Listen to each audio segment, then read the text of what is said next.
All right, well, we'll go ahead and get started if you guys would like. I hope that everyone can hear me all right.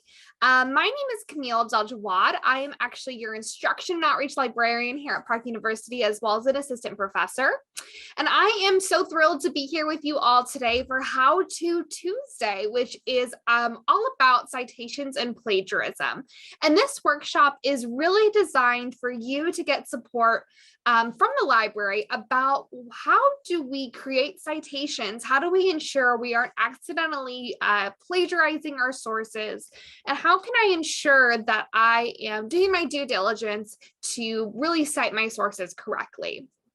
And so today we're going to be going over all of that. We will also have some time for questions at the end. So you can kind of see this is what we'll be talking about today. We're going to start with what is plagiarism. So, what exactly defines plagiarism and why do we need to cite our sources? We'll also discuss, how do we avoid plagiarism? How do we correctly cite our sources? I'm going to offer some resources to help you. We have so many resources here at the library that you may or may not be aware of.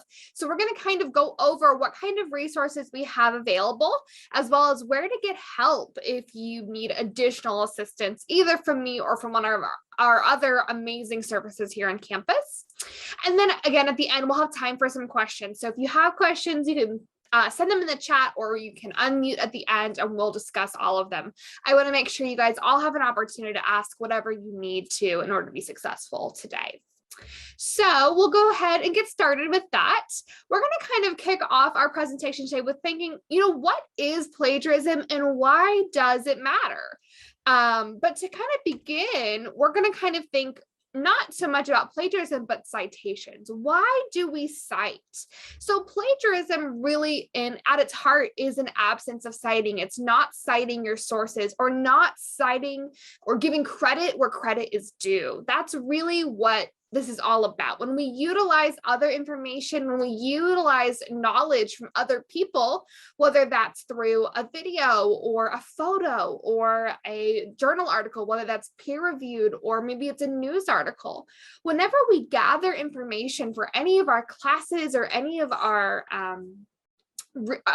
presentations, we want to make sure we're giving credit where credit is due. We're saying, this person is an expert in this. They wrote this amazing article about it, or they published all of this information about it. And that's how I learned about it. So why do we have to do this? One, we want to make sure that we're attributing, we're giving credit where credit is due. But also, this is a way to show your instructor, to show whoever you are presenting this to, whether that's, it's for a formal grade with your class, or even just with family and friends, saying, I'm not leaning only on my own understanding. I'm leaning on this base of, scholarly information. I'm getting my sources from an expert rather than just from my own understanding.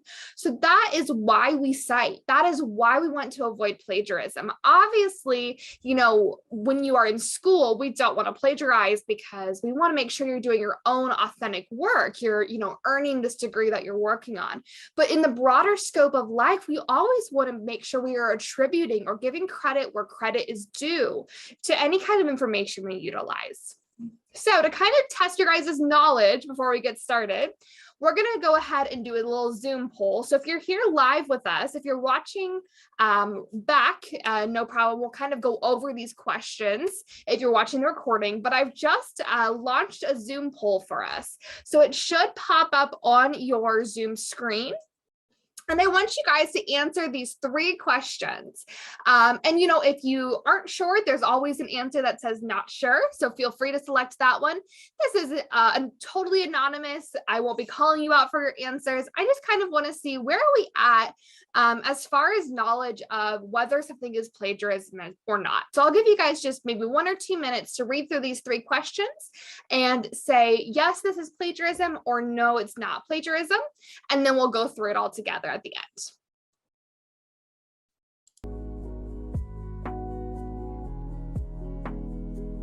Awesome. It looks like someone's already submitted their answers.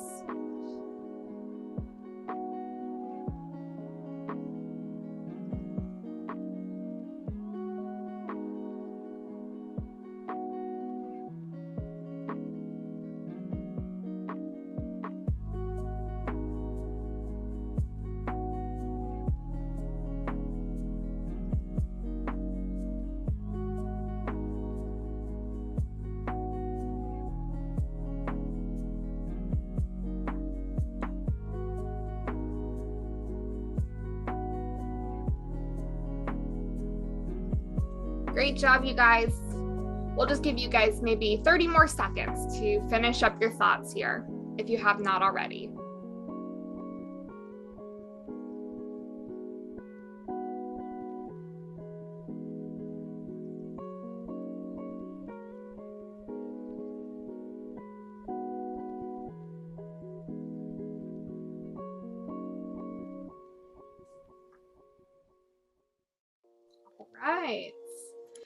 All right, thanks to everyone for participating in our poll here. Again, if you're watching on re-record after the words, we're kind of going to go through these questions together so that we can kind of assess. This is our pre-test, so there's no worries if you got the answer right or wrong, but just thinking to ourselves, you know, this is an area we can grow in. So our first question is, all three of these questions are framed as, is this plagiarism? And you just need to give a yes or no answer. So our first question is this plagiarism? A student writes a research paper with a bibliography, but no in-text citations. Now, if you're new to citations or you're new to citing your sources, you're new to academia, higher education, college in general, you might not even know what the difference is between a bibliography and an in-text citation. And that's okay.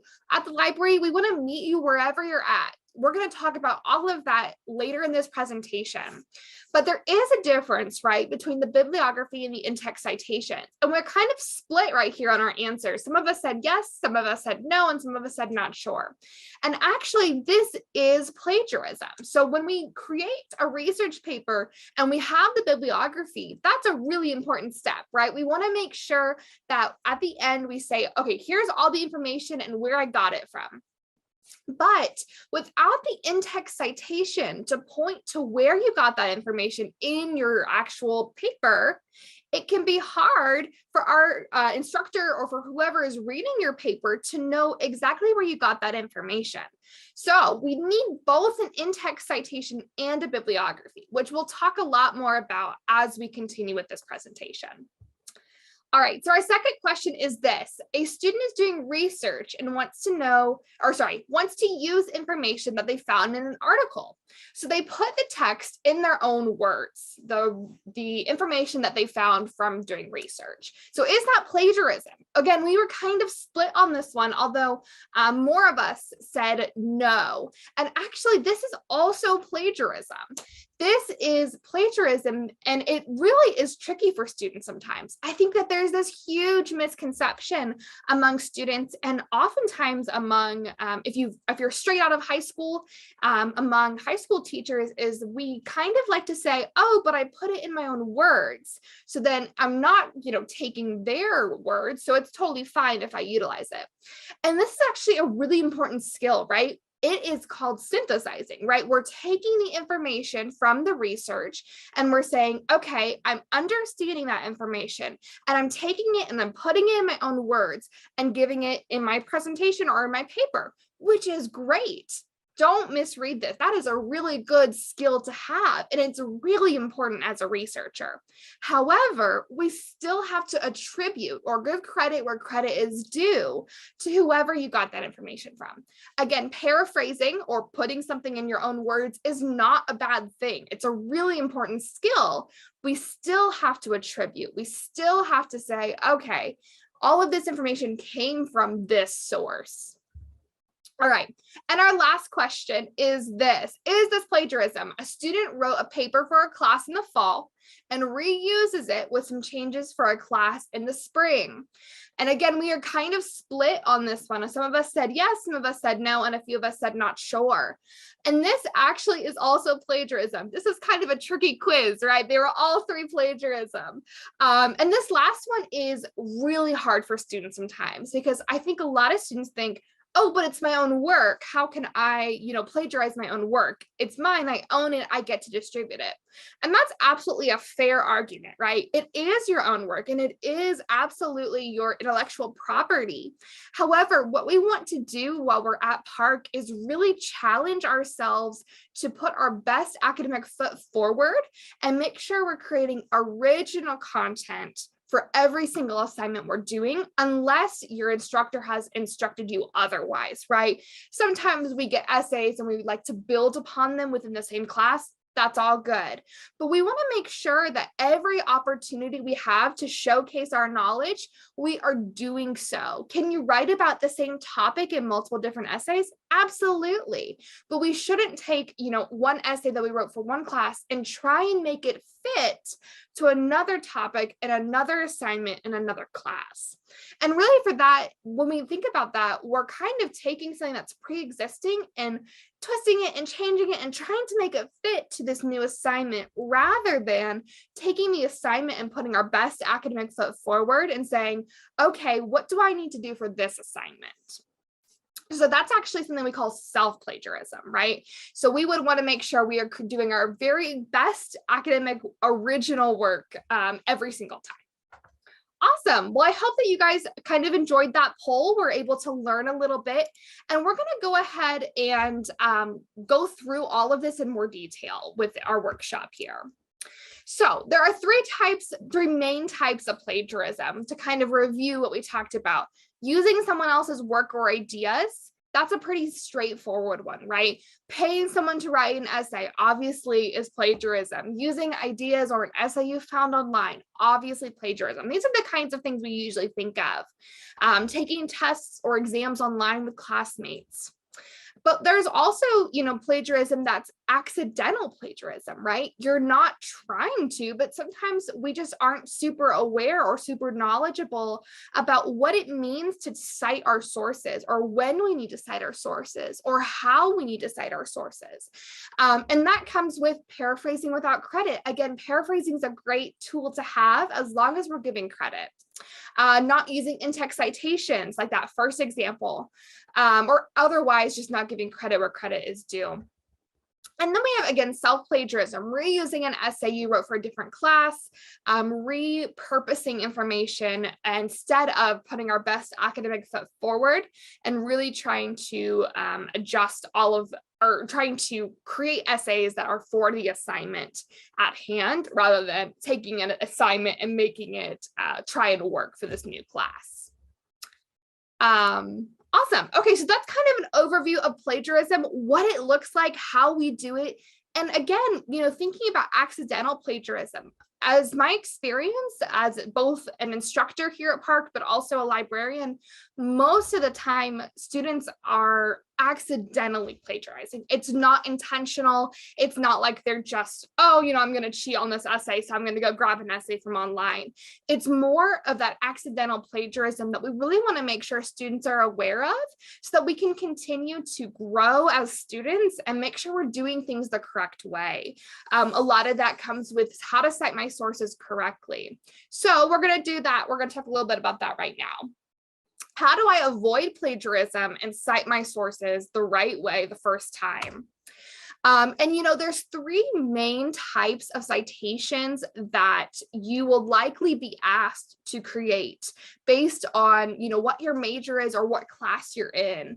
Those would include MLA, APA, and Chicago. These are our three most common types of citations that we will be asked to create. And I like this meme over here. One does not simply copy and paste without citation. And again, there's nothing wrong with copy and pasting a quote, right? We could say, oh, this quote is so prolific from this research, I absolutely want to use it to support and booster my argument. That's great. The only thing is that we have to attribute, or we have to give credit where credit is due. So I don't want this to stifle you, right? This is all about creating your strongest, best argument for your assignments or for your classes, but also acknowledging that there are other people who have had all of this knowledge and expertise in this field, and that's where you got that knowledge from.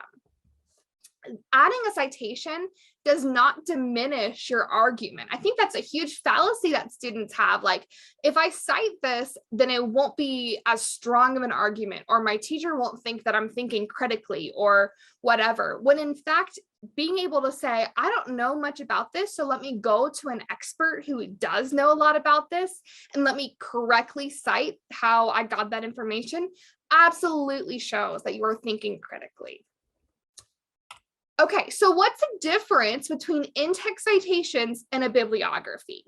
These are two different things, right? So a bibliography is your works cited or your references at the end of your paper. That could look like creating a list of all of the resources you utilize. We'll take a look at that in just a second. It depends on, the type of citation that you're using, MLA, APA, Chicago, and others that you may be asked to use. They all look a little bit different, but it's the list of all of the resources at the end. Your in-text citations are your small little in-text parentheses that say, okay, this actual sentence is from this body of work. So if I took a direct quote from my favorite New York Times article, in parentheses, I would need to write the author of the New York Times article to demonstrate that this is actually, this quote right here, or this sentence right here is actually from a different source. Now, why do we need both, and what's the difference? So I like to kind of illustrate it with a map here, okay? So if we think about our bibliography and our in-text citations, our bibliography is this map legend right here. It's the list of all the places that are on this map. The in-text citations are the map itself with all of the symbols that are corresponding to the legend here, okay? Now, with one without the other is meaningless, right? We can't just have a map legend with no map. That would be crazy, right? We'd be like, okay, but what is this pointing to and where can I find these things? And we can't have a map with symbols on it without knowing what those symbols mean. That's also meaningless, right? So we have to have both in order for either of them to make sense. Right here, you can see, this sun icon designates where Buenos Aires are in Argentina. So without both of these, we don't really know where that is. So your bibliography is this map legend, and your in-text citations are these little symbols, right? We're saying, okay, this is the quote and where I'm putting it. It's kind of like an abbreviated citation. If I have my favorite New York Times article quote and I have the mini citation in text, then your instructor can say, okay, let me go down to the bibliography to learn more about that source. And then I can find that source, just like we would with the legend, with saying, okay, I know that I want to learn more about what this sun means. So let me go over here to this map legend and find where the sun is so I can know what this designates. So that's how I like to illustrate in-text versus bibliography for my classes. All right, so one thing that I love to share with students is Zotero. And you may have heard of Zotero before, but this is such an amazing program. Zotero is completely free, and I mean actually free. There's no subscription, there's no hidden costs anywhere. And it really helps you to create a bibliography and in-text citations really easily. So I'm going to actually give you guys a small demonstration. We do have a full workshop on how to use Zotero actually live on our webpage right now. If you go to the link in our Google Drive that I just submitted, but I will send again in the chat just in case you missed it. If you go to that folder, there's a list of links that I'm going to be talking about today. And one of them is Citations Made Easy Zotero Workshop. And if you click on that link, you'll be able to see the entire Zotero workshop that I've already done and created for you that you can utilize to learn more about Zotero in general. But I'm going to give you guys just a quick view of what Zotero looks like. So I'm going to stop my share really quick. And pull up Zotero here. All right.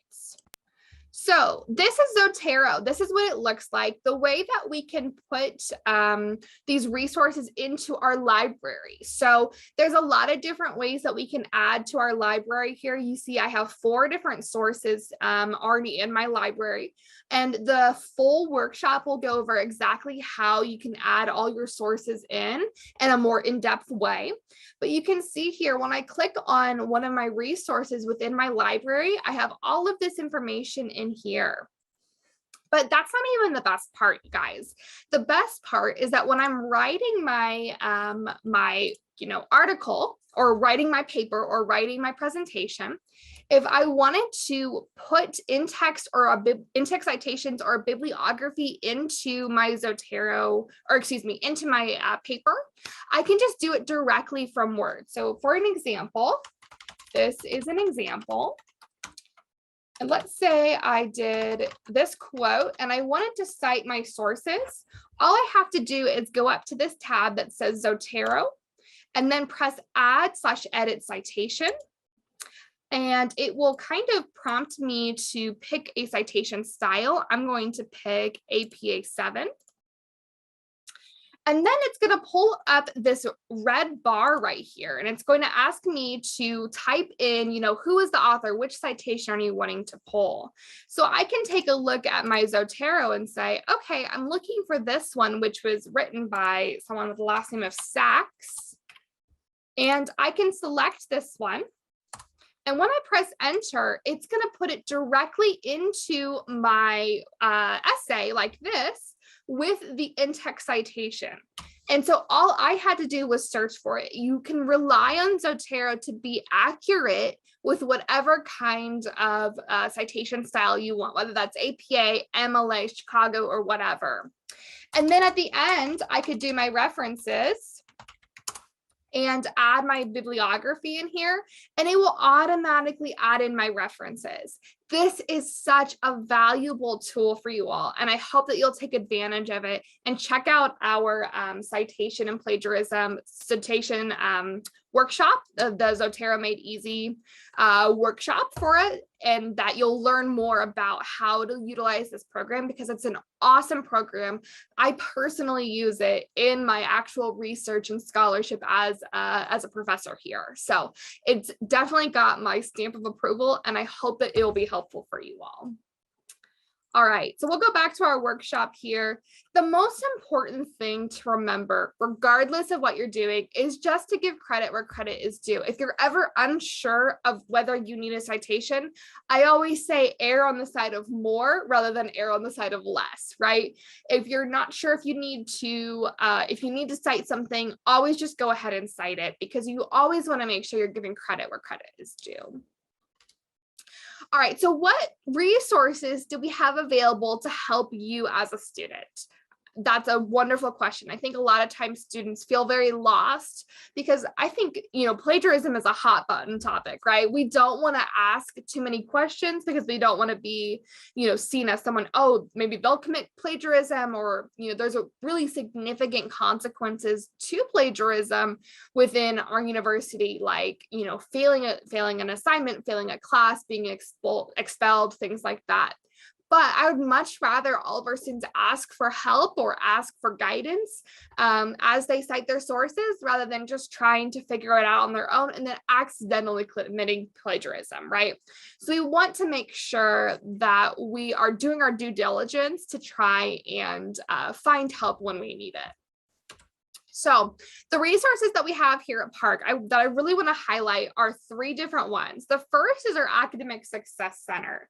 And you guys all should have a Canvas course, actually. I'm going to pull up Canvas for us.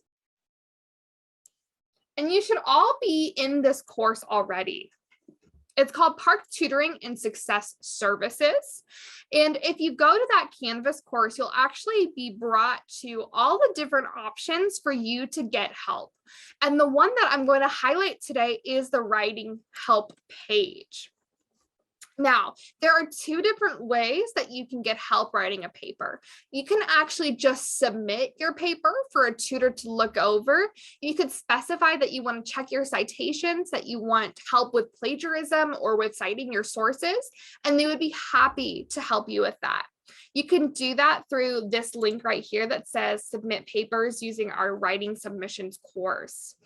And, the other option is to schedule a virtual appointment with a writing tutor. If you feel like you're struggling with citations and want some serious one-on-one help with how do I understand citations, what do those citations look like, you'll definitely want to make an appointment. If you go to this that says go to Success Resources Appointments, it will bring you to this link where you can actually schedule an in-person or virtual appointment with a tutor. So this is going to be helpful, especially if you're not here in the Parkville area. I'm coming to you from our Parkville campus, but really this is a resource for all students, regardless of age, location, current education status, anything like that. This is an accessible resource for all of you. And if you scroll down to where it says writing, you can either make a 30-minute or 60-minute appointment with a writing tutor, depending on your needs.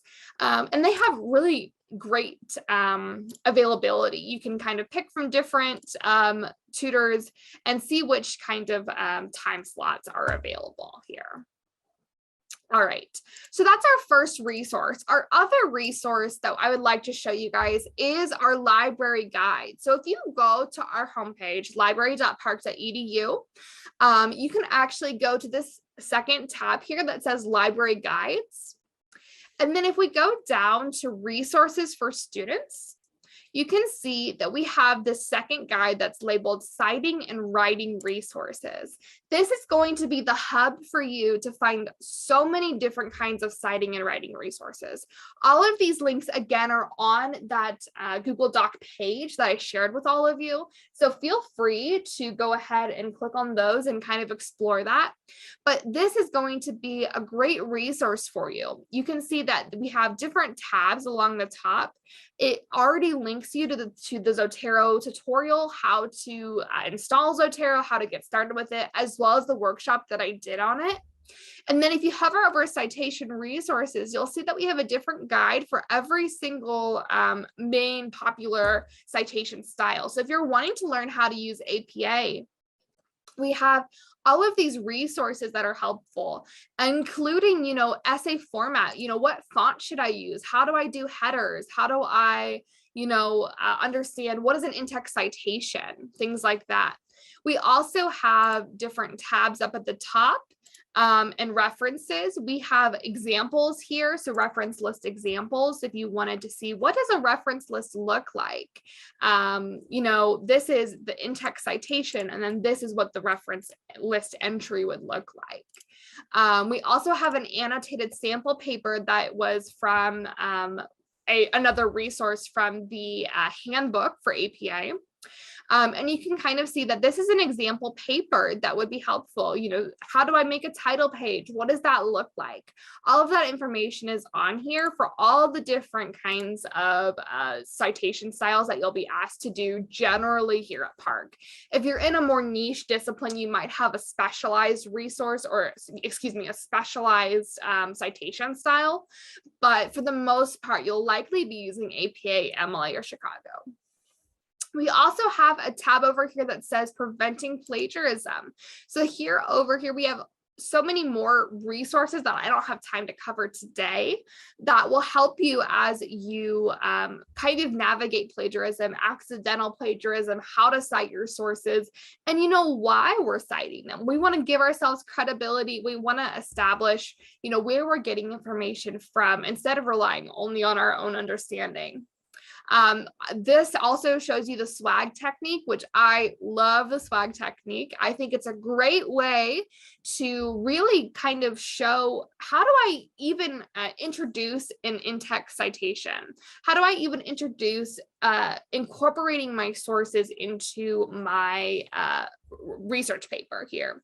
And SWAG is, you can see in this graphic right here, SWAG is short for, it's an acronym for several steps, but this video is an excellent video on how do I even, start to begin to do these kinds of things, like adding in research to my paper. How do I begin to add in direct quotes? How do I set the stage, but also, synthesize and bring that in-text citation further, things like that. This is a great resource for you. And then, we have all kinds of other resources. This is just barely skimming the iceberg of our citations and resources guide. And again, this is a great place to look for additional ways to really hone your craft as a researcher, but also as a writer and as a student. All right, so we'll kind of just go back. The other thing that I wanted to show you all is our citation generator. If we go to our library homepage again here, we'll go back here. And then let's say we were going to find an article on Pirate Search. So let's say we are looking for an article on cats, my favorite animal. And we were tasked by our instructor to find some peer-reviewed articles on our topic, and we limited it to peer-reviewed journals. If you're not familiar with Pirate Search or how to find library resources, there's more information about that on our website, or feel free to contact me. But we found this really awesome peer-reviewed article. It's perfect. Exactly what we're looking for. We want to use it in our paper. One thing I want to show you guys is that through Pirate Search, if you go over here to this right-hand side where it says tools, and you scroll down to where it says cite, it's actually going to generate the citation for you. You can see there's lots of different types of citations, but if we wanted, APA, we can just pull the citation right from here. Again, this is the bibliography citation, so not our in-text citation. You'll still need to remember, how do I create an in-text citation? But this will help you at least get started with that bibliography citation. And this is a really underutilized resource for students. I don't think they always realize that this is over here. And this is available for anything that you find in Pirate Search or in any of our databases, regardless of whether it's Pirate Search or one of our other ones. We all have this opportunity to cite using this tools bar over on the side, or sometimes it's on the top, or in other locations if it's a different database, but this is available for you, at least as somewhere to get started. All right, so those are some of our resources that we have available here at Park, the ASC, library guides, and citation generators through our database, Pirate Search, and our other databases at Park. All right, so that is actually all of the information that I have for you guys today. I want to open up the chat for any questions that you guys might have. Any ways that I can help you would help you navigate citations, questions about plagiarism or about differences between in-text or citation, things like that. Feel free to either put those in the chat or unmute, and I would be happy to answer those for you. How do I properly cite an author within another author's paper? That is a really excellent question. So this is something that we get, it's kind of in the weeds, right? So what Anthony is asking is, if I'm reading like a peer-reviewed article and that peer-reviewed article has cited someone else, and how do I cite that? My suggestion for you would be, instead of citing the article who is citing someone else, which you can do, I would suggest going and finding that original article. And the reason for that is this: when we cite someone else citing someone, right? Sometimes things get lost in translation. If I was, doing a research paper, I would want to make sure that that scholar who is being cited, that their information is being taken in the correct context, right? Because we all interpret things. We all interpret, what someone is saying, what someone is, how they're presenting information, which could be true or could be our, perspective, right? We all look at things differently, and all of our worldviews is shaped by, our own experiences. So of course you can cite someone else citing someone. And the way to do that is actually, it's kind of a tricky citation format, especially that in-text citation, which I can send you the link. I'll put it in the chat to Purdue OWL, which they talk about this, how to do that. But my recommendation would truly be to go and find that article, which shouldn't be difficult. Just go down to their bibliography, find the article that they have cited, and go through and say, okay, where did this quote come from? What context is it in? And honestly, it might be also just another good source for you to utilize, because obviously it's, on that same topic. So it might be another source for you to add to your repertoire. But yes, let me find you this really quick because I know exactly where it is.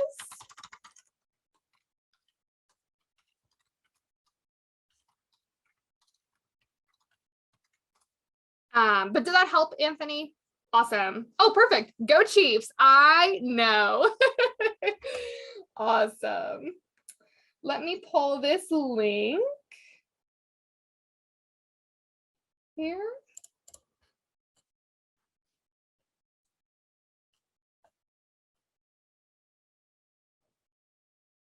All right, so this is under citing indirect sources, Anthony, and the way it is you would put whoever wrote it, the actual article first, and then as cited in so-and-so's article. And I'm putting that in the chat right now. If we have no more questions, I just want to say thank you so much to everyone who joined us today in person live, or will be joining us later via re-recording.